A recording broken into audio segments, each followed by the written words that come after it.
అస్సలాముఅలైకుం నమస్తే ఫ్రెండ్స్, అందరు ఎలా ఉన్నారు? సీస్ అండ్ డెసర్ట్స్ మా వాడు ఏదో వాచ్ రిపేర్ కి ఇచ్చి ఇక్కడికి పంపించాడు. తీరా లోపలికి వెళ్లి చూస్తే పడవలు. ఈ పడవల్ని చూసి నేనైతే షాక్ అయిపోయా. ఇది వాచ్ రిపేర్ షాపా లేకపోతే పడవల షాపా అనేసి. ఈ పడవలు చూసారా ఎంత బాగున్నాయో. నాకైతే ఒక్కసారైనా రైడ్ చేయాలనిపిస్తుంది. మీలో ఎవరైనా రైడ్ చేసి ఉంటే కామెంట్ చేయండి. కానీ ప్రైస్ 27,095 దినార్లు. పడవలలో పెట్టే మ్యాప్ ని ఎప్పుడైనా చూసారా? చేపలు ఎక్కడున్నాయో లేదో అన్ని కూడా చూపిస్తుందంట ఇది. దీనికి టచ్ చేయడం చూడడం నేనైతే ఇదే మొదటిసారి.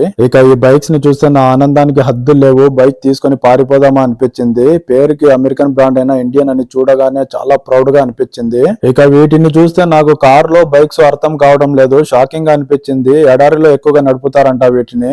ఇవన్నీ చూసుకుంటూ మా వాడు ఇచ్చిన లాంటి వాచ్ ఎంత ఉంటుందో అని చూస్తే దిమ్మ తిరిగింది భయ్య. 459 దినార్లు అంట. అంటే 1,23,000. ఏముందర అయ్యా ఈ వాచ్ లో. సో ఫైనల్లీ 10 దినార్లు తీసుకుని వాచ్ రిపేర్ చేసి అయితే ఇచ్చేశారు. Thank you for watching. Subscribe.